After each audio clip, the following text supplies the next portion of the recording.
ආයුබෝවන් කාලීන ප්‍රවෘත්ති වාර්තාකරණයේ අංක 1 සැමට කලින් සත්‍ය හරියටම කියන සියත ප්‍රධාන පුවත් විකාශයයි මේ මම ලක්ෂිකා ප්‍රනාන්දු ප්‍රථමයෙන් සිරස්තල ජාතික සම්පත් විකිණීම සහ ජීවන වියදම ඇතුළු ගැටලු රැසක් වෙනුවෙන් ජනතා විමුක්ති පෙරමුණ කොළඹදී වීදි බසී. දින 8කට විදුලිය ලබා දීමට බලශක්ති අමාත්‍යාංශයෙන් විදුලි බල මණ්ඩලයට ඉන්ධන. ඩීසල් අර්බුදය හමුවේ කැලණි තිස්ස බිඳ වැටෙයි. අද විදුලිය කපන්න සිදුවෙයි විදුලි බල මණ්ඩලය කියයි. බොරැල්ල දේවස්ථානයේ බෝම්බ සිද්ධියට අදාළව විශ්‍රාමික වෛද්‍ය අධිකාරිවරයෙක් අත්අඩංගුවට. වෛද්‍යවරයාගේ නිවසේ තිබී පිස්තෝල 4ක් රිවෝල්වරයක් ඇතුළු ආයුධ පොලිසිය සොයාගනී. කාදිනල් හිමියන්ගේ සහ කතෝලික ජනතාවගේ විශ්වාසය රැකෙන විදිහට කාර්යක්ෂමව පරීක්ෂණ කරන්න සජිත් කියයි. නවවන පාර්ලිමේන්තුවේ දෙවන සැසිවාරයේ ජනාධිපතිවරයාගේ රාජාසන කතාව පිළිබඳ විවාදය අද. ලිට්‍රෝ ගෑස් සමාගමට කෝප් කමිටුව හමුවට එන්න බැරි ඇයි? පිටුපස සිටින බලවතුන් කවුද? සුසිල් සියතට කළ හෙළිදරව්ව. ගම්මන්පිල වීරවංශ සහ වාසුදේව යුගතනවි ගිවිසුම ගැන දිවුරුම් පෙත්සම්වල ඉදිරිපත් කළ කරුණු පරස්පර විරෝධී. ජනපති නීතිඥ රොමේෂ් ද සිල්වා කියයි. ඩොලර් මිලියන 500 කබ්‍රාල් කාටද ගෙව්වේ? ඉරාන් ප්‍රශ්න කරයි. කිරිපිටි ගන්න ජනතාව යලිත් පෝලිම්වල. පොහොර අර්බුදයෙන් බැටකන ජනතාවට අලි කරදර. පෙබරවාරි මැදවන විට ඔමික්‍රෝන් උත්සන්න විය හැකි. වෙනදට සතියකට ආවේ රෝගීන් 3-4යි. දැන් දවසකට කොවිඩ් රෝගී දරුවන් 5-6ක් රෝහලට එනවා. රෙජ්ජාර්යා ළමා රෝහලේ අධ්‍යක්ෂ වෛද්‍ය ජී විජේසූරිය කියයි. කොවිඩ් වසංගතය ලෝකෙන් තුරන් වීම පේන තෙක් මානෙක නැහැ. ලෝක සෞඛ්‍ය සංවිධානයේ ප්‍රධානියාගෙන් අනතුරු ඇඟවීමක්. ප්‍රථමයෙන් දේශීය පුවත්. ත්‍රිකුණාමලය තෙල් ටැංකි ජාතික සම්පත ඉන්දියාවට පාවා දීමේ ගිවිසුම වහා හකුලා ගනු බැවින් අද ජනතා විමුක්ති පෙරමුණ දැවැන්ත උද්ඝෝෂණයක් සංවිධානය කර තිබුණා. ඒ කොටුව දුම්රිය ස්ථානය ඉදිරිපිටයි. මේ පිළිබඳ වැඩිදුර තොරතුරු අපගේ ප්‍රවෘත්ති විකාශය අතරතුර බලාපොරොත්තු වන්න. ඉන්ධන තොග ලබා නොදීම නිසා විදුලි බල මණ්ඩලය මේ වන විට දැඩි අර්බුදයකයි පවතින්නේ. IOC සමාගමද විදුලි බල ඇමතිවරයාගේ ඉල්ලීම ඊයේ ප්‍රතික්ෂේප කළේ විදුලි නිෂ්පාදනයට අවශ්‍ය ඉන්ධන ලබා දෙන්නට නොහැකි බව පවසමින්. මේ අතර ඉදිරි දින 8ක් සඳහා අවශ්‍ය ඩීසල් තොග විදුලි බල මණ්ඩලයට ලබා දීමට තීරණය කළ බව බලශක්ති අමාත්‍ය උදය ගම්මන්පිල මහතා අද ප්‍රකාශ කළා. කැලණිතිස්ස බලාගාරයේ මේ වන විට සම්පූර්ණයෙන්ම අක්‍රිය වීම හේතුවෙන් අද පසුරු 2:30 සිට රාත්‍රී 9:30 දක්වා විදුලි කපාදවීම සිදු කරන බව විදුලි බල මණ්ඩලය පවසනවා.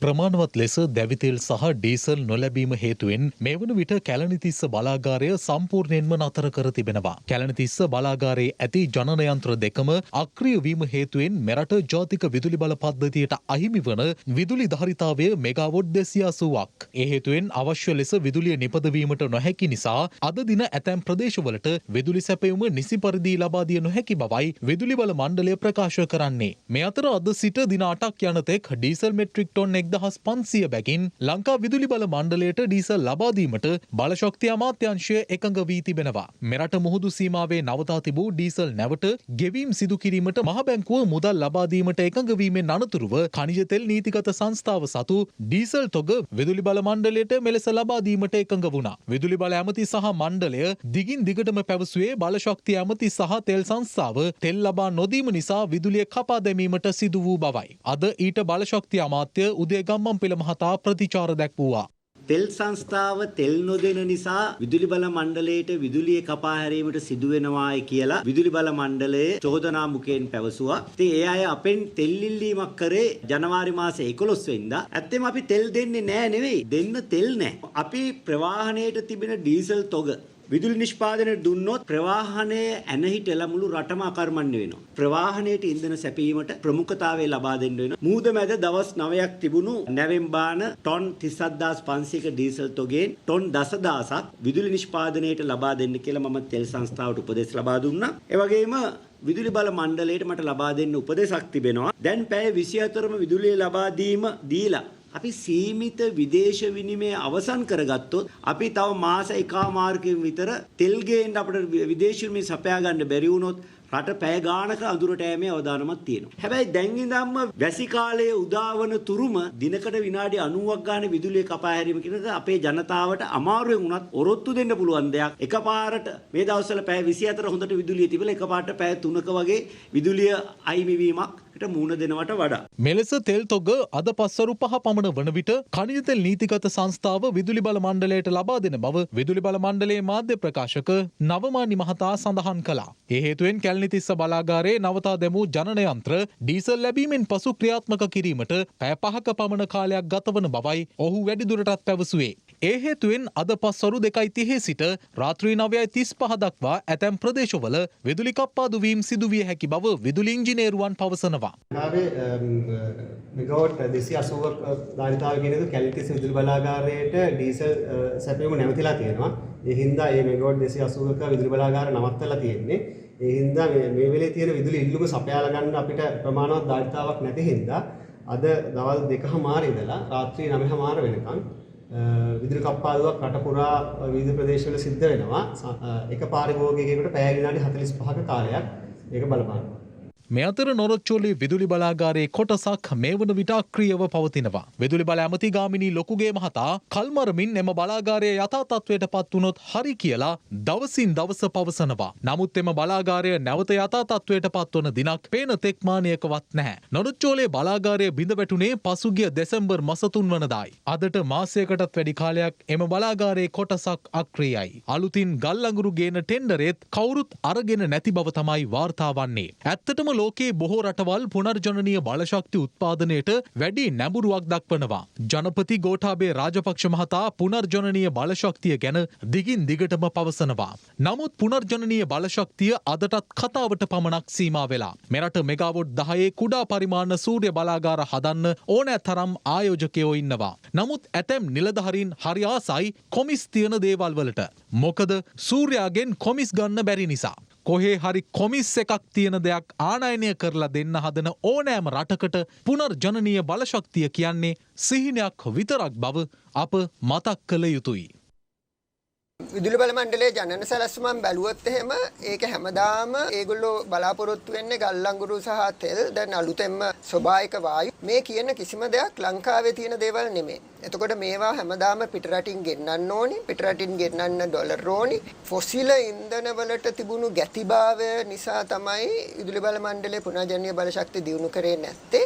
කාවේ විශාල හැකියාවක් තියෙනවා සූර්ය බලය සහ සුළං බලය පාවිච්චි කරන්න විදුලි බල ජනනය සඳහා. එතකොට මේ අවස්ථාව වෙනකොට සූර්ය බලය සහ සුළං බලය තමයි ලංකාවේ ලාභම බලශක්තිය. ඒක ලෝකයේ 90%ක් රටවලත් එහෙමයි. දැන් අපි 2030 ගැන කතා කරොත් අපිට අවශ්‍යතාවය තියෙනවා ගිගාවොට් 10ක් සුළං සහ සූර්ය බලයෙන් නිපදවන්න. මේ අවස්ථාවේ අඩුම වශයෙන් අපි ගිගාවොට් 2ක් වගේ ප්‍රමාණයක් සුළං බලය සහ සූර්ය බලය තිබුණා නම් මේ විදුලි බල කප්පාදුව නොවි අපිට මේ වැඩේ කරගෙන යන්න තිබුණා. සූර්ය සහ සුළං බලය කියන දෙක දියුණු කරලා තිබුණා. ඒ දෙක අපේ ඇත්තටම පහුගිය අවුරුදු 6 ඇතුළත සෑහෙන අඩපණ වුණා කියන එක තමයි කියන්න ඕනේ.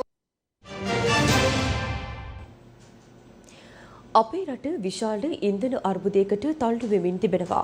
මාසිකව මෙරටට ඉන්ධන ආනයනය කරන්න ඇමරිකානු ඩොලර් මිලියන 400ක් වැය වන බව අමාත්‍ය උදය ගම්මන්පිල මහතා පවසනවා. එය අද කොළඹ පැවති මාධ්‍ය හමුවකදී.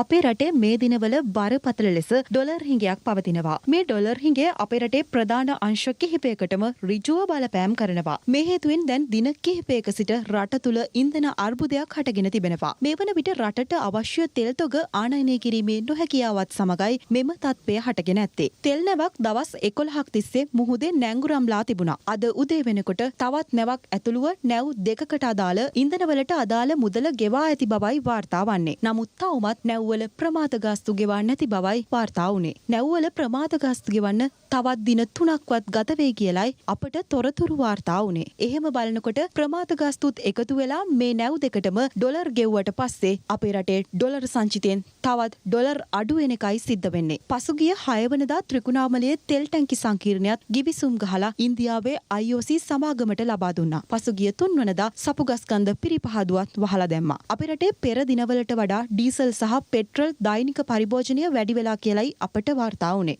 ඒ අනුව ඩීසල් පරිභෝජනය මෙට්‍රික් ටන් 10කින් පමණ වැඩි වී ඇති බවයි වාර්තා වන්නේ. මීට අමතරව දෛනික පෙට්‍රල් අවශ්‍යතාවයද මෙට්‍රික් ටන් 600ත් 700ත් අතර ඉහළ ගිහිල්ලා කියලයි අපට දැනගන්නට ලැබුණේ. ඒ අනුව දැන් දෛනිකව අවශ්‍ය වන ඩීසල් ප්‍රමාණය මෙට්‍රික් ටන් 5000ත් 6000ත් අතර වෙනවා කියලයි අපට තොරතුරු වාර්තා වුණේ. එතකොට දෛනිකව අවශ්‍ය වන පෙට්‍රල් ප්‍රමාණය මෙට්‍රික් ටන් 4500ත් 5000ත් අතර වන බවයි අපට වාර්තා වුණේ. ඒ අනුව මාසිකව මෙරටට අවශ්‍ය ඉන්ධන ආනයනය සඳහා වැය වන මුදල ඇමරිකානු ඩොලර් මිලියන 400ක් බවයි වාර්තා වන්නේ. ඉන්ධන අර්බුදය සහ ඒ සම්බන්ධ පැන නගී ඇති ගැටලු සම්බන්ධයෙන් අමාත්‍ය උදය ගම්මන්පිල මහතා මාධ්‍ය හමුවක් කැඳවමින් මෙලෙස අදහස් පළ කර සිටියා. අර තෙල් ගැන පච කියන තෙල් පචෙක් ඉන්නවනේ. නම නොකියවට කවුරුත් දන්නවනේ. ලංකාවටත් එක්කෙනයි ලෝකෙටත් එක්කෙනයි. තෙල් සංස්ථාව නිසි කලට ඇනවුම් කරලා නිසි කලට නැවුලෑස්ති කරගෙන ඉන්ධන ගෙනන නිසා තමයි අපේ රටට වෙලාවට නැව් ටික ඇවිල්ලා තියෙන්නේ. ඒ කියන කෙනාම කියනවා ඩොලර් නැති නිසා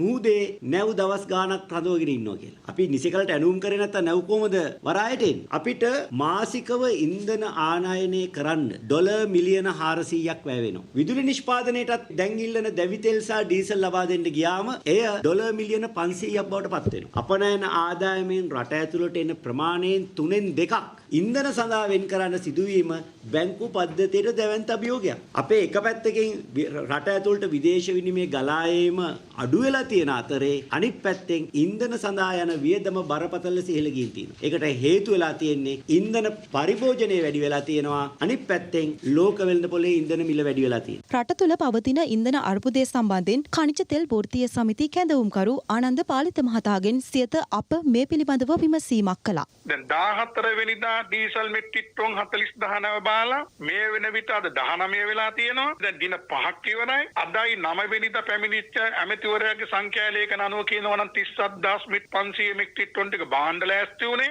හැබැයි ඒ බෑම ඉවරක අඩු ගානේ දින 3 පයින්නවා. නම් 24 වෙනවා. එතකොට අද ගෙව්වේ නැව්වල තියෙන ඉන්ධන වල මුදල ප්‍රමාද ගාස්තු නෙමෙයි. ප්‍රමාද ගාස්තු ගෙවන්න වෙන්නේ නැවට නැව නිදහස් කරන දිනේ අනුව. ඔව් මේ දින 12ක්වත් ඩොලර් 18,500 සිට 25,000 දක්වා අගයක් තුල ප්‍රමාද ගාස්තු ගෙවන්න වෙනවා. සංස්ථාතුමනේ තේ සංචිතයත් එක්ක බලනකොට 23 වෙනිදා වෙනකොට අපසතුව දින 8කටවත් සැහැින් ඉන්ධන ප්‍රමාණයක් නැහැ. මේ ඉදිරි නැව දින 3-4ක් තුල ඇවිල්ලා බාණ්ඩ දින 3ක් යනකොට බරපතල අර්බුදයකට ඩීසල් තත්ත්වයට රටේපත් වෙනවා. ඒක ප්‍රවාහණයට දැඩි ලෙස බලපෑමට ඉඩ තියෙනවා. මොකද ඒ නැව බැරි වෙලාවක ප්‍රමිතිය නැති වුණොත් දැන්වත් ඇමතිවරයා කතන්දර වලින් ඈත් වෙලා රටේ පැහැදිලි අර්බුදේ තියාගෙන දොඩම් ගොඩ බදා ගන්නවා වගේ කතන්දර විතරක් කියලා රට දැඩි අර්බුදයක් නොද වහාම ඉන්දියාවෙන් ඉන්ධන ලබා ගැනීමට කඩිනම් ක්‍රමයක් ආරම්භුවේ නැත්නම් දැඩි අර්බුදයක් විදුලි සහ ප්‍රවාහණයට බලපෑම වළක්වන්න බැරි වෙනවා. බොරැල්ල සියලු සාන්තුවරයන්ගේ දේවස්ථානයේ තිබී සොයාගත් අත්බෝම්බයට සිද්ධියට සම්බන්ධ විශ්‍රාමික වෛද්‍යවරයෙකු පොලිසිය අත්අඩංගුවට ගනු ලැබුවා. එම වෛද්‍යවරයාගේ නිවසේ තිබී ගිනි අවිස් සහ ආයුධ රැසක්ද පොලිස් භාරයට ගෙන ඇති බවයි වාර්තා වන්නේ. ඒ අනුව මෙම සිද්ධියට සම්බන්ධ පුද්ගලයන් 6 දෙනෙකු මේ වන විට අත්අඩංගුවට ගෙන තිබෙනවා. 2019 වසරේ අප්‍රේල් මාස 21 වනදා පාස්කු ඉරුදින එල්ල වූ ත්‍රස්ත ප්‍රහාර මාලාවත් සමග රටේ ජාතික ආරක්ෂාවට දැවැන්ත තර්ජනයක් එල්ල වුණා. ජීවිත රැසක් බිලිගනිමින් එල්ල වූ ත්‍රස්ත ප්‍රහාර මාලාව පිළිබඳව පරීක්ෂණ තවමත් අවසන් වී නැහැ. එම පරීක්ෂණ සම්බන්ධයෙන්ද විවිධ වූ චෝදනා එල්ල වනවා. මේ අතර යලිත් කිසියම් අනතුරක සේයාවක් පෙන්නුම් කරමින් පසුගියදා බොරැල්ල සියලු සාන්තුවරුන්ගේ දෙව්මැදුරේ තිබී අත්බෝම්බයක් සොයා ගැනීමද රට තුළ ආන්දෝලනයක් නිර්මාණය කර තිබෙනවා. පසුගිය 11 වෙනිදා මෙම අත්බෝම්බය සොයාගත් අතර එදිනම ඊට අදාළව සැකකරුවන් තිදෙනෙකු අත්අඩංගුවට ගනු ලැබුවා. ඉන් එක් අයෙකු වසර 16කට ආසන්න කාලයක් එම දේවස්ථානයේ සේවය කළ පුද්ගලයෙක්. ඔහු මෙම අත්බෝම්බය ගිනිකූරු සහ හඳුන්කූරු භාවිත කරමින් රබර් පටිවලින් ඔතා ගිනිගන්නා විට පුපුරන ආකාරයට සකසා තිබූ බවයි පොලිසිය පසුගියදා ප්‍රකාශ කර තිබුණේ. මෙම අත්බෝම්බය අල්තාරය අසල සැඟවීමට දේවස්ථානයට නිතර යන්නේන වයස අවුරුදු 13ක ළමයෙකුද හවුල් කරගෙන තිබූ බවට මූලික පරීක්ෂණ වලින් හෙළි වූ බවයි පොලිසිය පසුගියදා සඳහන් කළේ. එය SFG 87 වර්ගයේ අත්බෝම්බයක් බවට පසුව අනාවරණය කරගෙන තිබුණා. මෙම සිදුවීම සම්බන්ධයෙන් අදහස් දැක් වූ කොළඹ අගරදුගුරු කාදිනල් මැල්කම් රංජිත් හිමිපාණන් ප්‍රකාශ කළේ පොලිසිය මේ පිළිබඳව සිදු කරන විමර්ශන සම්බන්ධයෙන් සෑහීමකට පත්විය නොහැකි බවයි. අවංක වෙන්නට ඕනේ පළමුව නිලධාරීන් අවංකකම නැතිව දේශපාලන ලෝකයේ නායකයන්ට ගැතිකම් කරන්න නෙමෙයි පොලිසිය තියෙන්නේ. ඔය යුනිෆෝම් එක ගලවලා දාලා ගෙදර යන්න. ඊට මහජන ආරක්ෂක අමාත්‍ය ආචාර්ය සරත් වීරසේකර මහතා සහ ආරක්ෂක ලේකම් ජෙනරල් කමල් ගුණරත්න මහතා පසුගියදා පිළිතුරු ලබා දුන්නා. පොලිසිය පිළිබඳව මේ වගේ විශ්වාසයක් නැතිවන විදියට ප්‍රකාශ නිකුත් කළාම වෙන්නේ ජනතාවට යොකු ප්‍රශ්නයක් කරනවා පොලිසියට ඒ සම්බන්ධයෙන් කටයුතු කරන්න. පොලිසිය කලේ මුලින්දම්ම සැකෙන් බැලුවොත් වෙන්නේ අපිට අපරාධකරුවෝ හල්ලගන්න බෑ. සිද්ධියක් වෙලා පැය 24ක් ඇතුළත ඒ සිද්ධිය ගැන විවේචනය එල්ල කරාට ඒක මං හිතන්නේ සාධාරණයි කියලා. මං දන්නේ කාදිනල්තුමාට අයිතියක් තියනවද කියලා පොලිස්පතිතුමාගේ කෝට් එක ගලවලා යන්න කියන්න.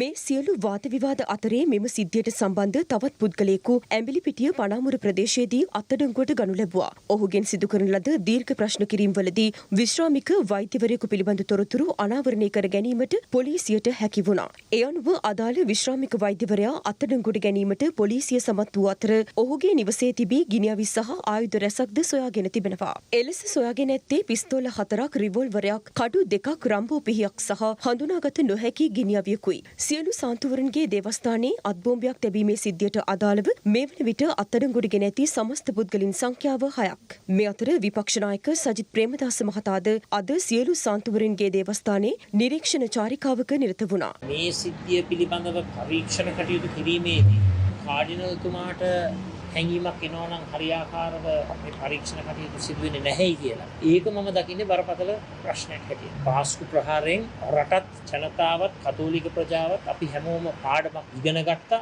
පාඩම් ඉගෙනමින් සිටිනවා. එපමණක් නොවේ. අදටත් ඒක ගැන ලොකු කුතුහලයක් තියෙනවා. විශේෂයෙන්ම ආරක්ෂකංශ පොලිසිය මේ හැමදෙනා කටයුතු කරන්නට ඕන. කාඩිනල්තුමාගේ කතෝලික ප්‍රජාවගේ සමස්ත ජන කොට්ටාසයේම විශ්වාසය රැකින ආකාරය. කරුණා කරලා හරියට මේ පරීක්ෂණ කටයුතු කරලා පරීක්ෂණය කරනවා විතරක් නෙවෙයි ඉක්මනින්ම මේ ම්ලේච්ඡ ප්‍රහාරයකට තුඩු දෙන මේ නීච ක්‍රියාවට සම්බන්ධ සියලුම දෙනා නීතිය හමුවට ගෙන ඇවිල්ලා දැඩි දඬුවම් පමුණවනවා. නව ජනාධිපති ලේකම්වරයා ලෙස ගාමිණී සෙනරත් මහතා අද වැඩ බාරගත්තා. ඒ මෙතෙක් ජනපති ලේකම් ලෙස කටයුතු කළ පී.බී. ජයසුන්දර මහතාගේ ඉල්ලා අස්වීමත් සමගයි. ගාමිණී සෙනරත් මහතා අග්‍රාමාත්‍ය ලේකම්වරයා ලෙසයි කටයුතු කරනු ලැබුවේ. සෙනරත් මහතා අත්දැකීම් බහුල රාජ්‍ය පරිපාලන සේවයේ නිරත වූ අයෙක්. ගෝඨාභය රාජපක්ෂ මහතා ජනාධිපති දුහුරේට පත්වීමෙන් පසුව ජනාධිපති ලේකම් ලෙස කටයුතු කරනු ලැබුවේ ආචාර්ය පී.බී. ජයසුන්දර මහතායි. පී.බී. ජයසුන්දර මහතා පසුගිය දිනවල ඉල්ලා අස්වන බවට විවිධ පුවත් පළ වූ අතර අවසන් වශයෙන් පසුගිය සති දෙකක කාලය තුළ ජයසුන්දර මහතා විසින් සිය ඉල්ලා අස්වීමේ ලිපිය ජනාධිපතිවරයාට බහර දුන් බවට තොරතුරු වාර්තා වුණා. ඒ අනුව නව ජනාධිපති ලේකම්වරයා ලෙස ගාමිණී සෙනරත් මහතා පත් කිරීමේ සූදානමක් පිළිබඳව සියත ප්‍රවෘත්ති අප විසින්ද තොරතුරු අනාවරණය කරනු ලැබුවා. ඒ අනුව අද දින ගාමිණී සෙනරත් මහතා නිල වශයෙන් ජනාධිපති ලේකම්වරයා ලෙස සිය දුහුරේ වැඩ බහරගත්තා. අද පෙරවරුවේ ජනාධිපති ලේකම් කාර්යාලයේදී ජනාධිපති ගෝඨාභය රාජපක්ෂ මහතා විසින් ගාමිණී සෙනරත් මහතාට ඔහුගේ පත්වීම් ලිපිය බහර දෙනු ලැබුවා. සෙත්පිරිත් සජ්ජායනා මධ්‍යයේ ගාමිණී සෙනරත් මහතා සිය දුහුරේ රාජකාරී කටයුතුද අද දිනේම ආරම්භ කළා.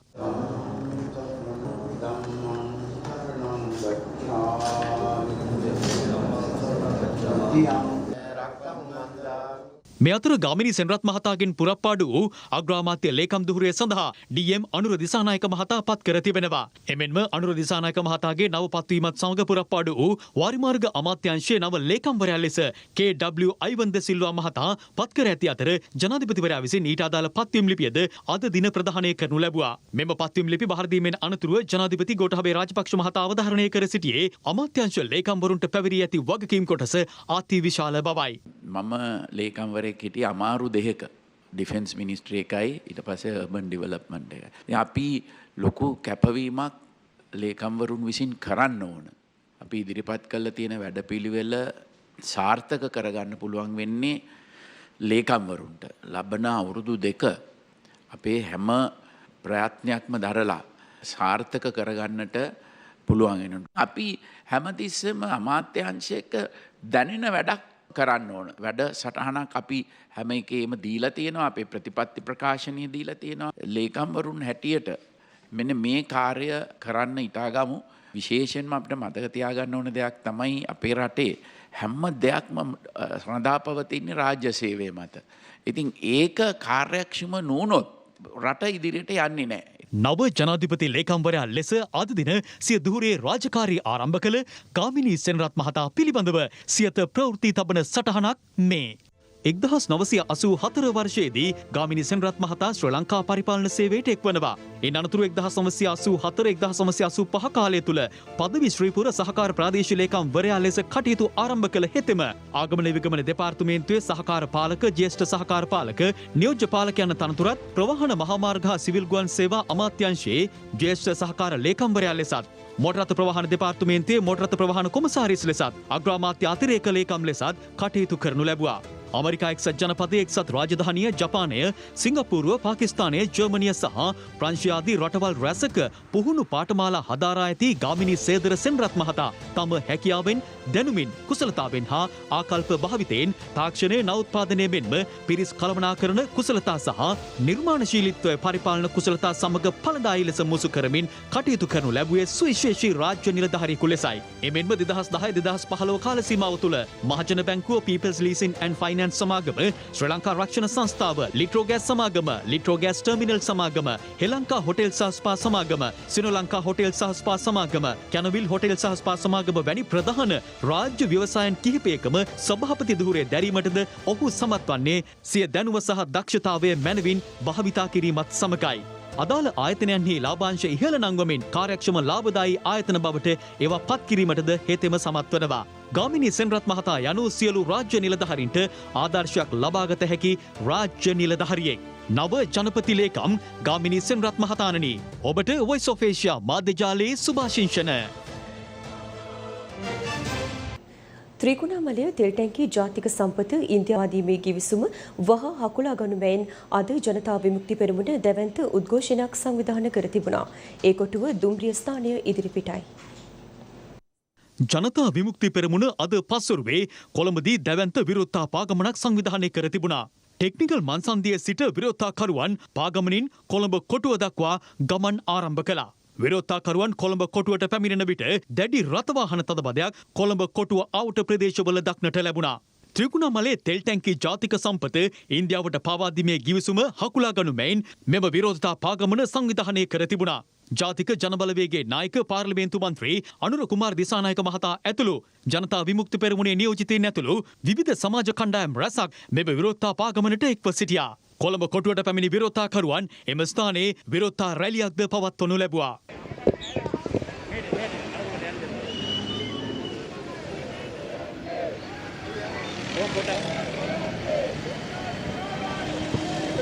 දීර්ඝ කාලයක් තිස්සේ අපේ රට අනුගමනය කරන ලද ආර්ථික ප්‍රතිපත්තියේ අවසන් ප්‍රතිවිපාක වලට අද අපි මුහුණ දෙමින් තිබෙනවා. දැන් ක්‍රමානුකූලව අපේ රටේ ස්වභාවික සම්පත් හා බලශක්ති ක්ෂේත්‍රයේ වැදගත් සම්පත් විකුණන්න උත්සාහ කරමින් තිබෙනවා. කෙරවල පිටිය බලාගාරේ ඇමරිකානු සමාගමකට ඇමරිකාවෙන් ඉඳන් ආපු ජනාධිපති ගෝඨාභය රාජපක්ෂ ඇමරිකානු මුදල් ඇමති බැසිල් රාජපක්ෂ විසින් විකුණා දමනු ලැබුවා. එම ගිවිසුමද ආපහු හැරවීම සඳහා අපේ පැත්තෙන් ගත හැකි හැම ක්‍රියාමාර්ගයක්ම ගන්න බව ඔබට සහතික කරනවා. මොවුන් අද අත තියලා තියෙන්නේ ත්‍රිකුණාමලේ තෙල් ටැංකි සංකීර්ණ විකුණන්න. පසුගිය 6 වෙනිදා දේශප්‍රේමී උජාරුවෙන් කතා කරන දේශප්‍රේමිත තවරගත්තු खनिज तेल නැමැති පසුගිය 6 වෙනිදා ඉන්දියානු සමාගම් එක ගිවිසුම් අත්සන් කරනු ලැබුවා. මෙම වැදගත් තෙල් සම්පතේ වැදගත්ම කොටස යන තෙල් ටැංකි සංකීර්ණ පවර්ලා දෙන්න. කවුරු බකන් නිලාගෙන හිටියත්, කවුරු ඒවට යටත් වෙලා හිටියත්, ජනතා විමුක්ති පෙරමුණත් අපේ වෘත්ති සමිති ව්‍යාපාරයක් ඒට යටත් නොවන බවත් ඒ පරාජයට පත් වෙන බවත් අපි සාතික කරනවා. අපේ රටේ ගෑස් ආශ්‍රිත පිපිරීම් නතර කරන්න තවමත් අවශ්‍ය ක්‍රියාමාර්ග ගෙන නැහැ. අදත් ප්‍රදේශ කිහිපයකම අලුත් ගෑස් සිලින්ඩර් ආශ්‍රිත අනතුරු සිදු වුණා. ජනතාව පෝලිම් වල තියන්නේ නැතිව ටෝකන් ක්‍රමයට ගෑස් බෙදන්න දැන් පටන් අරන්. ඒ නිසා පෝලිම් නම් නැහැ.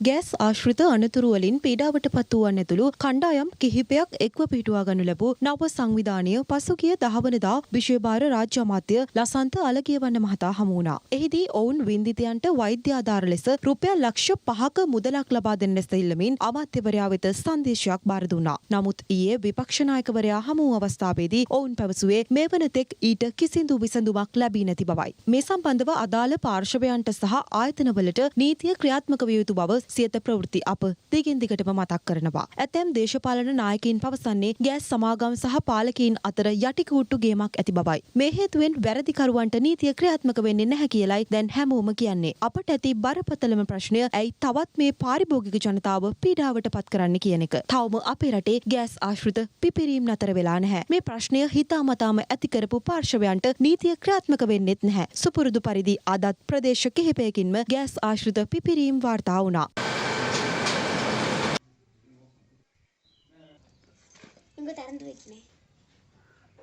ගෑස් අලෙවි නියෝජිතයන් දැන් ජනතාව පෝලිම් වල තියන්නේ නැහැ. මේ පිළිබඳව අපට වාර්තා වුණේ හැටන් ප්‍රදේශයෙන්. දින 3කට පස්සේ හැටන් ප්‍රදේශයට ලිට්‍රෝ ගෑස් සිලින්ඩර ලැබිලා. ඒත් සීමිත සිලින්ඩර සංඛ්‍යාවක්. පෝලිම් වල ජනතාව තියන්නේ නැතුව ටෝකන් ක්‍රමයට ගෑස් බෙදා හරින්න වැඩපිළිවෙලක් අලෙවි නියෝජිතයින් ක්‍රියාත්මක කරලා. ගෑස් තොග ලැබීමට පෙර මුදල් ලබාගෙන ටෝකන් ප්‍රමාණයට පමණක් ගෑස් බෙදා හරින බවයි අප වාර්තාකරු සඳහන් කළේ. ගෑස් සමාගම් වලින් ලබා දුන් ගෑස් තොග අවසන් වූ පසු අලෙවි සැල තාවකාලිකව වසා දමන බවයි අලෙවි නියෝජිතයන් පවසන්නේ. කට්ටිය ගොඩක් පුරුණානේ. කට්ටිය පිටින් නිසා ඉතින් අපි අර මෙතනන්නේ ගෑස් එක දැන් ඇටන් එකට මේ අපි දෙන්න ඕනේ. ටෝකන් දුන්න නැත්නම් පිටේ ඉඳලා ඇවිල්ලා යනවා කට්ටිය. රටවල කට්ටියට අපිට දෙන්න බෑනේ. ඒක නිසා ටෝකන් ක්‍රමය එහෙම කරනවා. දැන් ඉතින් කඩේ වහලා තියෙනවනේ. ඇයි? කඩේ ඉතින් ගෑස් නැත්නම් කඩේ වහලා තියෙන්නේ. මේ අතර කිරිපිටි ගන්න ආයෙත් ජනතාවට පෝලිම් වල ඉන්න වෙලා. මේ අතර මිල්කෝ සමාගමේ සභාපතිවරයා එම තනතුරෙන් ඉවත් කර ඇති බවට තොරතුරු වාර්තා වනවා. අද පෙරවරුවේ ප්‍රවෘත්ති සාකච්ඡාවක් ඇඳවමින් මිල්කෝ සමාගමේ සභාපති ලසන්ත වික්‍රමසිංහ මහතා ප්‍රකාශ කළේ කිසිදු දැනුම් දීමකින් තොරව එම තනතුරෙන් තමාව ඉවත් කර ඇති බවයි. මාධ්‍යයෙන් තමයි දැක්කේ මට එහෙම කිසිම දැනුම් දීමක් මේ දක්වා කරලා නැහැ. නමුත් මටත් ආරංචි වුණා රේණුක පෙරේරා මහත්මයාට ලිපියක් නිකුත් කරලා තියෙනවා කියලා. එතුමා මෙතනට වැඩ බාර ගන්න එනකන් අපි ඒ රාජකාරී දුරේ එහෙම ඉදිරියට කරගෙන යනවා. අපි සන්තෝෂ වෙනවා අපිට මිල්කෝ සමාගම තුල ජනාධිපතිතුමා බාර දුන්නු වගකීම පහුගිය අවුරුදු දෙක තුල නොපිරිහෙලා ඉටු කරන්න අපිට හැකියාව ලැබුණා. මිල්කෝ ආයතනය වෙහෙන්න ඕන මෙන්න තත්ත්වයක තියෙද්දි ජනාධිපතිතුමාගේ වචනයෙන්ම කියනවා නම් හැමෝම ලේසි ඒවා ඉල්ලනවා අමාරු එකක් අරන් කරන්න කියන එක තමයි අපිට අභියෝගේ බාර දුන්නේ. අපි අභියෝගේ බාරගෙන වසර දෙකක් ඇතුළත ඒ වැහෙන්න ගිය ආයතනය ලාභ ලබන ආයතනයක් බවට පත් කළා. පසුගිය අවුරුද්දෙත් මිලියන 400ක ලාභ ලබන ආයතනයක් බවට පත් වුණා. ඊට කලින් අවුරුද්දෙත් මිලියන 400ක ලාභයක් ලැබුවා. කිසිම කෙනෙක් මාත් එක්ක මේක ගැන කතා කරලත් නැහැ. ඇයි කියන්න මට තේරෙන්නේ නැහැ. මහින්දානන්ද මහත්මයා මට කිව්වේ ජනාධිපතිතුමා දන්නේ නැහැ කියන කාරණා. අප එකෙන් ඉවත් විය යුතුයයි එවුන් තීරණය කරනවා නම් ඒක ඒගොල්ලන්ගේ බාරකාරීත්වය තුළ ගන්න තීරණයක්. ඉතින් අපි ඒ තීරණයට හිස නමන්න ඕනලා කියලා ඇස්ති. ඉතින් ඊළඟ සභාපතිතුමා ආවම අපි ඒ කටයුතු ටික බාර දීලා නික්ම යාමේ සූදානම තියෙනවා. අර්බුද ගණනාවකට මුහුණ දී ඇති ලිට්‍රෝ සමාගම කෝප් කමිටුව හමුවට ගෙනීමට නොහැකි වූ බව හිටපු රාජ්‍ය අමාත්‍ය සුසිල් ප්‍රේමචන්ද් මහතා පවසනවා. ඒ කාගේ බලපෑමක් මතද යන්න කිව නොහැකි බවයි ඔහු පවසන්නේ. ගෑස් අර්බුදයට සම්බන්ධ සියලු වැරදිකරුවන්ට නීතියෙන් දඬුවම් හිමි විය යුතු බවයි ඊයේ රාත්‍රියේ සියත ටීවී ඔස්සේ විකාශය වූ ටර්නින් පොයින්ට් වැඩසටහනට එක්වෙමින් මන්ත්‍රීවරයා වැඩිදුරටත් පැවසුවේ. ලිට්‍රෝ සමාගම විගණකාධිපතිට විගණනය කරන්න දුන්නේ නැහැ. ඒ වෙනුවට ඒගොල්ලෝ ශ්‍රේෂ්ඨාධිකරණයට පවා ගියා. ජනාධිපති නීතිඥයන්ගේ ඔපිනියන් අරගෙන කෝප් කමිටුවටවත් ආවේ නැහැ. ඒ කියන්නේ මේ ප්‍රශ්න වෙන්න කලිනුත් ඒ කියන්නේ දැන් ඔය මං කියන්නේ 2021 අප්‍රේල් මාස විතර ඔබට මතක ඇති සිලින්ඩර් එක ධාරිතාවය 12.5 ලීටර ඉඳලා 18 වෙනස් කළා. එනේ ඒ අවස්ථාවේ තමයි බොහෝ වෙලාවට ඔය ප්‍රතිශතයන්ගේ වෙනස් වීමක් වුණේ ප්‍රොපේන් බියුටේන්. එහෙම දෙන්නේ නැත්තේ කවුද ඇමතුමා කවුද එහෙම නොදුන්නේ? ඒ කියන්නේ එයාට එහෙම බලයක් තියෙනවද කෝප් එකට එන්නේ නැතු ඉන්න? නේ ඒක තමයි කියන්නේ. දැන් ඔය වගේ තත්ත්වෙන් මෙතන විතරක් නෙවෙයි මට මතකයි ඔයිට කලින් ඉතිහාසය වුණත් ශ්‍රී ලංකන් ආයතනයේ.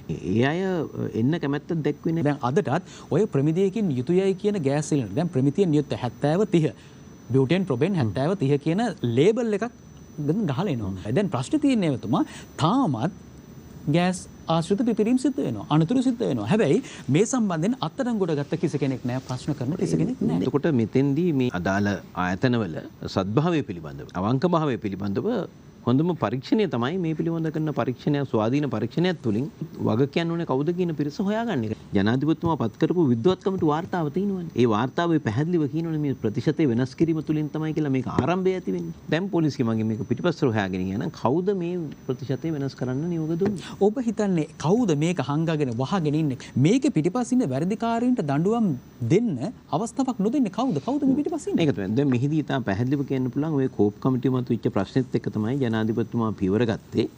හිටපු සභාපතිවරයාව ඉවත් කළා අලුත් සභාපතිවරයා දැන් සිදුවීම් වෙන්නේ අලුත් සභාපතිවරයා යටතේ. පාරිභෝගික කටයුතු පිළිබඳ අමාත්‍යවරයාට ඒ විශේෂපතේට අයත් වෙන්නේ නැද්ද? පාරිභෝගිකයන්ට හානියක් සිද්ධ වෙනවා නම් එහෙම වෙනවා. නමුත් ආයතනයේ ඔහුගේ යටතේ නෙවෙයිනේ තියෙන්නේ. නමුත් මේ ආයතනේ රාජ්‍ය ආයතනය නේ හරියට. මේ රාජ්‍ය ඇමතිවරයාට පුළුවන් පැහැදිලිව කියන්න මෙන්න මේ සිද්ධිය නිසා මේක වෙලා තියෙනවා. එතකොට හැබැයි එතුමාගේ යටතේ තියෙන ආයතනයක් නෙවෙයිනේ. එතුමාගේ යට ගැසට් වෙලා නැහැනේ ලිට්‍රෝ ආයතනය. බලධාරීන්ගේ සහ රජයේ සද්භාවය පෙන්눔 කරන්න නම් මේක වහම පරීක්ෂණයක් කරන්න කෝප් කමිටුවේ තොරතුරුත් ලබා ගන්න විගණක අධිපති ලබව විගණනයක් කරවන්න. එක පැත්තකින් ඒක කරන්න අනිත් පැත්තෙන් පොලිසිය මගින් මේක පරීක්ෂණය කරගෙන යන්න. කියලා තියෙන්නේ. නවවන පාර්ලිමේන්තුවේ දෙවන සැසිවාරය ඊයේ දින ආරම්භ වීමෙන් පසුව අද පළමු වරට පාර්ලිමේන්තුව රැස් වුණා. ඒ අනුව ජනාධිපතිවරයා ඊයේ දින ඉදිරිපත් කළ ප්‍රතිපත්ති ප්‍රකාශය පිළිබඳ කල්තැබීමේ විවාදය අද ආරම්භ වුණා. අහගෙන හිටියා. අද රට බලපාන ප්‍රධාන ප්‍රශ්න වලට උත්තරයක් එතුමා දුන්නේ නැහැ. උදාහරණයක් වශයෙන් ගොවියන්ගේ ප්‍රශ්න 80%ක් ගොවි ජනතාව අද වුන් අසරණ වෙලා. ඒ වගේම මේ ඉන්ධන ප්‍රශ්නය, විදුලිය ප්‍රශ්නය, ගෑස් ප්‍රශ්න, ජීවත් වීමේ ප්‍රශ්නය. ඒ අත්‍යවශ්‍ය බාඩු වල මිල අඩු කරන්නේ කොහොමද කියලා එතුමා පැහැදිලි කරුවේ නැහැ. ඒව තමයි අද වටින්නේ කරු කතානායකතුමනි. පාරවල් හදන්න පුළුවන්, ගොඩනැගිලි හදන්න පුළුවන්. හැම ආණ්ඩුවක් මේක කරනවා. මේවට උත්තරයක් දුන්නේ නැහැ. out of control. ආණ්ඩුවට කන්ට්‍රෝල් එකක් නැහැ. පොළොන්නරේ මාෆියාව ඒ අය අවශ්‍ය මිල නියම කරනවා. ඒ වගේම බෙහෙත් ගෙන්න නැහැ. ඒ අයට කැමති ගාණක් අය කරනවා. ඉතින් මෙව්වයි ප්‍රශ්න කරු කතානායකතුමනි. දැන් මෙතුමා හිටපු මහා මාර්ග ඇමතිවරයා. අපිත් බලාපොරොත්තු වුණා නුවරට දුන්නම මහා මාර්ග ඇමතිකම එක පාරට අපිට දෙයියන්ගේ පිටෙන් කියලා දලදා වඳින්න පුළුවන් වෙයි කියලා. ඇමතිවරයාත් මහනුවරනේ. ගහපු පදයකුත් නැහැ, බෙරේ පළුවකුත් නැහැ. දරු කතානායකතුමනි අපිට මතකයි මහින්ද රාජපක්ෂ ජනාධිපතිතුමා අධිවේගී මාර්ග හදන්න ගත්තු කාලේ මහින්ද රාජපක්ෂ ජනාධිපතිතුමාට ඇඹුල තියපු මාළු ගේන්න අධිවේගී මාර්ගයක් හදනවා. මෙහා ගෙදර ඉන්න සිරිපාලගේ බල්ලට අර පැත්තේ ගෙදර ඉන්න හීම්මැණිකගේ බැල්ලියෝ බලන්න යන්න විදියක් නැහැ කියලා කිව්වා. සත්ත්ව හිංසාව. මතකයි නේද ගාන්ත මන්ත්‍රීතුමනි? මේ පෝට් සිටිය සහ මේ දිය කඩනේ හදලා ඉවර වෙනකොට ලංකාවේ එක කළු ගලක් ඉතුරු වෙන්නේ නැහැ කියලා කිව්වා. ඓතිහාසික සීගිරි ගල කඩන්න වෙනවා කියලා කිව්වා අරු කතානායකතුමනි. ගෝඨාභය රාජපක්ෂ ජනාධිපතිතුමා වැඩ කරන නායකයෙක්. වැඩ කරන නායකයෙක්. ඒ අභියෝගය බාර ගන්න නායකයෙක්. ඒ කියපුවා ගලේ කෙටු ඉරක් වගේ නොවෙනස්ව ජනාධිපතිවරයා විසින් ඉෂ්ට කරයි කියලා. පසුගිය අවුරුදු දෙක පුරාම අපි දැක්කේ ගලේ කෙටු ඉරක් වෙනුවට මඩේ හිටවපු ඉන්නක් වගේ ආකාරයෙන් තමයි මේ රටේ වැඩ සිද්ධ වුණේ. අවුරුදු දෙකක් තිස්සේ කරනවා හොඳටම කරනවා කියලා කිව්වට ඇත්ත වශයෙන් කරපු දෙයක් නැහැ. දැන් ඇවිල්ලා කියනවා ඉතිරි වසර 3 හොඳටම කරනවාමයි කියලා. හඳ අල්ලන්න කරපු කතාවක් වගේ තමයි ජනාධිපතිවරයාගේ මෙවර රාජාසන කතාව අපි දකින්නේ සභාපතිතුමනි. දැන් මේ විදේශ විනිමය අර්බුදය, ඩොලර් අර්බුදය අද ඊයේ ඇතිවෙච්ච ප්‍රශ්නයක් නෙවෙයි. කාට හරි බැන ඉන්නවා වෙනුවට මේ තියෙන ගැඹුරු ප්‍රශ්නය පිළිබඳ අවබෝධ කර නොගෙන ඒ අවස්ථාවේදී ඇතිවෙන වාසිදායක තත්ත්වය තුලදී විදේශ විනිමයෙන් බඩපිනුම් ගැසීමත් දුෂ්කරතා පත්වෙන අවස්ථාවේදී එයට කර කියාගත නොහැකිව කාටෝ ඇඟිල්ල දිගු කිරීමක් තමයි ඉතිහාසයේ පුරාම සිද්ධ වෙලා තියෙන්නේ. අතිකරු ජනාධිපතිතුමා මේ ලංකා සමාගමේ ගමනක් යනකොට එවකට මෛත්‍රීපාල සිරිසේන මැතිතුමාම කිව්වා මේ කජු නම් ලංකාවේ කජු වෙන්න බෑ. බල්ලෙකුට කන්න බැරි කජු කියලා වෙන රටවලින් ගෙනල්ලා කජු ටිකේ ඉඳන් පෙරෙව්වා. ඇමරිකානු ඩොලර් බිලියනයකට වඩා වැඩි රත්තරන් හොරකම් කරලා තියෙනවා. ඒ ආකාරයට ගෙනාපු රත්තරන් වලින් ස්වර්ණාභරණ දියුණු වෙලා නැහැ. ඒකේ වෙලා තියෙන්නේ මේ රත්තරන් ටික ඉන්දියාවට හොරෙන් යවලා තියෙනවා. එතුමා ප්‍රකාශ කරා මේ රටේ මට ඡන්දෙ දුන්න අයත් නොදුන්න අයත් මගේම ජනතාව ඒ සියලු දෙනා වෙනුවෙන් යුතුයකම් ඉටු කරනවා කියලා. එවන් ආදර්ශමත් ප්‍රකාශයක් කරලා ඒක මේ මහ පොළොවේ ක්‍රියාවට නම් වන නායකයෙකුගේ වැඩපිළිවෙල පිළිබඳව තමයි අපි කතා කරන්නේ. එතුමාගේ කතාව ඇහුවද? එතුමාගේ කතාව නොඑක් සමාජ ජාලාවල පළ වෙලා තිබුණා. බහුතරයක් අර හහා එක තමයි දාලා තිබුණේ. හා මොකද එතුමාගේ කතාව සමච්චලයකට ගත්ත රටේ ජනතාව. තාමත් එතුමාට කේවට්ටයෝ දුන්න උපදෙස් හිස මුදුනෙන් පිළි අරගෙන තමයි ඉන්නේ. එතුමා බන්ධනාගාර රතවල හිරකරුවන් මරා දැමීම යුගය අවසන් කරනවා කියලා. බන්ධනාගාර ඇතුලේ මිනි මරපුවා මේ කතා කරන්නේ. අද මේ ආණ්ඩුව ආරක්ෂා කරන්න ඉන්නේ දොරටුපාලෝ 3-4 දෙනෙක් විතරයි ඉන්නේ. ඔබතුමා මූලාසනේ ඉන්න ඔබතුමාත් මන් දන්නවා කලකිරලා ඉන්නේ කරු මූලාසනේ මන්තුමනි. ඒ නිසා සමස්ත මේ විවාදේ මා පිළිබඳව නෙවෙයි. මේ විවාදේ මා පිළිබඳව නෙවෙයි. ප්‍රතිපත්ති ප්‍රකාශන ඉදිරිපත් කරයින් පස්සේ අද අපිට පේනවා ආණ්ඩුවේ කඩාවැටීම.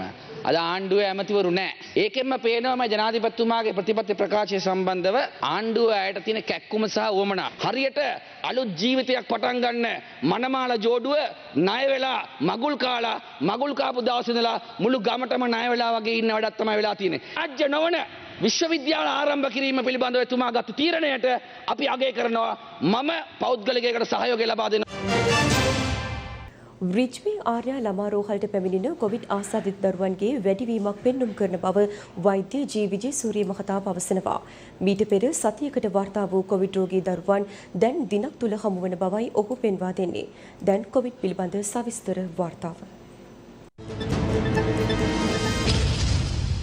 ඔමික්‍රෝන් වෛරස් ආසාදිතයින් රට තුළ ඉහළ යාමේ අවධානමක් පවතිනවා. ඒ අනුව නිසි සෞඛ්‍ය උපදෙස් අනුගමනය කිරීම අත්‍යවශ්‍ය බවයි සෞඛ්‍ය අංශ පෙන්වා දෙන්නේ. මේ අතර රිජ්වේ ආර්යා ළමා රෝහලට පැමිණෙන කොවිඩ් ආසාදිත දරුවන්ගේද වැඩිවීමක් පවතින බව වෛද්‍ය ජී විජේසූරිය මහතා පවසනවා. දිවයිනේ රෝගයේ වැඩිවීම සමගම අපි දැකලා තියෙනවා දරුවන් අතරත් මේ රෝගයේ පැතිරීමේ යම්කිසි ප්‍රවණතාවයක් තියෙනවා. ඒ වගේම අපිට ලැබෙන සාක්ෂි අනුව දිවයින පුරාවට මේ විට රෝගීන් 200කට අධික ප්‍රමාණයක් ඔමික්‍රෝන් ප්‍රභේදයෙන් යුත් රෝගීන් වාර්තා වෙලා තියෙනවා. ඒ නිසා ඉදිරි කාලය තුල මෙම රෝගය මීටත් වඩා පෙබරවාරි මැදක් වෙන විට උත්සන්න වීමේ ප්‍රවණතාවයක් අපිට දක්නට ලැබෙයි. මේ වෙන විට රිජ්‍ය ආර්ය ළමා රෝහලට පැමිණෙන රෝගීන්ගේ යම්කිසි වැඩිවීමක් අපිට දක්නට ලැබෙනවා. මීට පෙර සාමාන්‍ය සතියකට පමණ පෙර අපිට දක්නට ලැබුණේ සතියකට රෝගීන් 4 දෙනෙක් 5 දෙනෙක් පමණ ප්‍රමාණයක් තමයි කොවිඩ් වැළඳුණු බවට අපිට වාර්තා වුණේ. නමුත් මේ වෙන අද දිනේ වෙන විට සාමාන්‍ය දිනකට රෝගී එක දිනකට රෝගීන් 5 දෙනෙක් 6 දෙනෙක් වගේ වාර්තා වෙනවා. ඒ වගේම අද දිනේ වෙන විට නේවාසිකව රෝගීන් 35කට අධික ප්‍රමාණයක් ප්‍රතිකාර ලැබෙමින් සිටිනවා. නමුත් දැඩි සත්‍යාරයක වලට දෙවීමට තරම් ප්‍රමාණවත් කියන්නේ අසාධ්‍ය වූ දරුවන් වාර්තා වෙන්නේ නැහැ. එසේම රට තුළ ඔමික්‍රෝන් රෝග ලක්ෂණ පෙන්වන්නේ නැති රෝගීන්ද සිටිය හැකි බව විශේෂඥ වෛද්‍ය හේමන්ත හේරත් මහතා පවසනවා. ලෝකයේ දියුණු රටවලට උනත් බැලුවත් මේ ඔමික්‍රෝන් ප්‍රභේදයත් එක්ක ඉතා ශීඝ්‍ර වර්ධනයක් රෝගීන්ගේ වාර්තා වීමේ සිද්ධ වෙලා තියෙනවා බොහෝ රටවල. ලංකාවේ පහුගිය කාල සීමාව තුළ අපිට ඒක තාම කල් වැඩි ඒ ගැන තීරණයක් දෙන්න. නමුත් අනෙක් රටවලට සාපේක්ෂව තාමත් අපේ සංඛ්‍යාවේ සංඛ්‍යාත්මකව අඩුවක් තිබෙන්නේ. රෝග ලක්ෂණ සහිත රෝගීන් වගේම රෝග ලක්ෂණ රහිත රෝගීනුත් යම් ප්‍රමාණයක් ප්‍රතිශතයක් මේ රටේ ඉන්න පුළුවන්. ලංකාවේ මේ මොහොත වෙනකොට අපි හිතනවා නම් රෝග ලක්ෂණ රහිත රෝගීන් පරීක්ෂණ වලට ලක් නොවි විශාල සංඛ්‍යාවක් ඉන්නවා නම් ඊට සමානුපාතිකව හෝ රෝගී රෝහල්ගත වන රෝගීන්ගේ සංඛ්‍යාවේ වැඩිවීමක් දකින්න ඕන. නමුත් ඒක සිද්ධ වෙලා නැහැ මේ මොහොතේ. ඒකෙන් අදහස් කරන්නේ නැහැ මේ රෝගය බය වෙන්න දෙයක් නැහැ කියලාවත්. අපිට දැම්මම එවැනි දේවල් ගැන සැනසෙන්නට හෝ නිගමන වලට එන්න කල් මදි. බොහෝ වෙලාවට මේ රෝගීන් අතරේ සහ අපේ අවට ගැවසෙන පුද්ගලයන් අතරේ රෝග ලක්ෂණ රහිතව මේ රෝගයේ තියෙන්න පුළුවන් අය ඉන්න ඉඩකඩ තියෙනවා. එන්නත ලබා දුන්නත් නැතත් දුර්වල පුද්ගලයින්ට මේක වැළඳෙනවා. ඒ වගේම සංකූලතා ඇතිවීමට තියෙන ඉඩකඩ වැඩි. මිය යන්නට තියෙන ඉඩකඩ වැඩි. මේ අතර කොවිඩ් වෛරසය ආසාදනය වූ නව රෝගීන් 672 දෙනෙකු ඊයේ තහවුරු වුණා. ඒ අනුව මෙරට සමස්ත කොවිඩ් රෝගීන්ගේ සංඛ්‍යාව 5,97,707ක් දක්වා ඉහළ ගොස් තිබෙනවා. කොවිඩ් වෛරසය ආසාදිත තවත් මරණ 13ක් ඊයේ වාර්තා වුණා.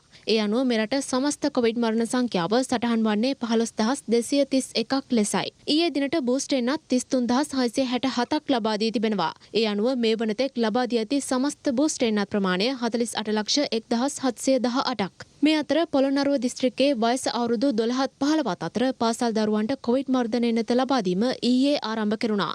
ඒ හිඟුරක්ගොඩ අධ්‍යාපන කලාපයේ පාසල්වල දරුවන්ට කොවිඩ් මර්ධන එන්නත් ලබා දීම ආරම්භ කරමින් පාසල් 14ක දරුවන් 8500ක් සඳහා කොවිඩ් මර්ධන එන්නත ලබා දීමට නියමිත බවයි වාර්තා වන්නේ. කෙරවල පිටිය යුගතනවි බලාගාරයේ කොටස් ඇමරිකානු සමාගමකට පැවරීමට ගත් තීරණය බල රහිත කරන ලෙසිල්ලා ගොනු කර තිබෙන පෙත්සම් සලකා බැලීම අද යලි ශ්‍රේෂ්ඨාධිකරණය හමුවේ සිදු කෙරුණා. එහිදී ලංකා විදුලි බල මණ්ඩලය වෙනුවෙන් පෙනී සිටි ජනාධිපති නීතිඥ රොමේෂ් ද සිල්වා මහතා අධිකරණය හමුවේ කරුණු දක්වමින් යුගතනවි බලාගාරයේ කොටස් පැවරීමට අදාළ ගෙවිසුම අමාත්‍ය මණ්ඩලය විධිමත්ව අනුමත කර තිබෙන බව සඳහන් කළා. අමාත්‍ය මණ්ඩලය පත් කළ කමිටුවක් මගින් මෙම ගෙවිසුමට අදාළ කටයුතු ඉටු කළ බව ජනාධිපති නීතිඥවරයා සඳහන් කළා. එමෙන්ම එම කමිටුව යුගතනවි බලාගාරයේ කොටස් වලින් 40%ක් පැවරීමට අදාළ ගෙවිසුමට එළඹීමේ බලය මුදල් අමාත්‍යාංශයේ ලේකම්වරයා වෙත පවරා තිබූ බවත් නීතිඥවරයා අධිකරණයට ප්‍රකාශ කළා. එබැවින් මෙම ගෙවිසුම අනීතික හෝ අත්නෝමතික බවට අධිකරණය තීරණයක් ලබා දෙන්නේ කෙසේදැයි ජනාධිපති නීතිඥවරයා ප්‍රශ්න කළා. මෙම පෙත්සම් වලට පක්ෂව දිවුරුම් පෙත්සම් ඉදිරිපත් කළ අමාත්‍යවරු පවා මෙම ගෙවිසුමට අදාළව අමාත්‍ය මණ්ඩල පත්‍රිකාවක් අමාත්‍ය මණ්ඩලයට ඉදිරිපත් කරනු බව පිළිගෙන ඇතැයිද ඔහු පෙන්වා දුන්නා. එම අමාත්‍යවරුන් ඉදිරිපත් කරන ඇතැම් කරුණු අසත්‍ය සහ පදනම් විරහිත බවයි ජනාධිපති නීතිඥවරයා අධිකරණයට සඳහන් කළේ. මෙම ගෙවිසුමට අදාළ කැබිනට් පත්‍රිකාවක් අමාත්‍ය මණ්ඩලයට ඉදිරිපත් නොවූ බව විමල් වීරවංශ සහ වාසුදේව නානායක්කාර යන අමාත්‍යවරුන් සිය දිවුරුම් පෙත්සම් වල ප්‍රකාශ කර තිබුණා. ඒ කෙසේ වෙතත් උදයගම්මන් පිළ ඇමතිවරයා සිය දිවුරුම් පෙත්සම මගින් අමාත්‍ය මණ්ඩල රැස්වීමේ අවසන් මොහොතේ මෙම පත්‍රිකා ඉදිරිපත් කරනු බව සඳහන් කර ඇතැයි ජනාධිපති නීතිඥවරයා සඳහන් කළා. ඒ කෙසේ වෙතත් මෙය පරස්පර තත්වයක් බවයි ජනාධිපති නීතිඥ රොමේෂ් ද සිල්වා මහතා අධිකරණයට ප්‍රකාශ කළේ. ඉන් අනතුරුව වැඩිදුර කරුණු දැක්වීම හෙට දින දක්වා කල් තැබුණා. ප්‍රධාන පුවත් විකාශය අවසන්. ඔබට සුබ සන්ධ්‍යාවක්. දිනපතා අලුත් වීඩියෝ සහ ප්‍රවෘත්ති නැරඹීමට ඉහත බටන් එක ක්ලික් කර සියත TV සබ්ස්ක්‍රයිබ් කරන්න.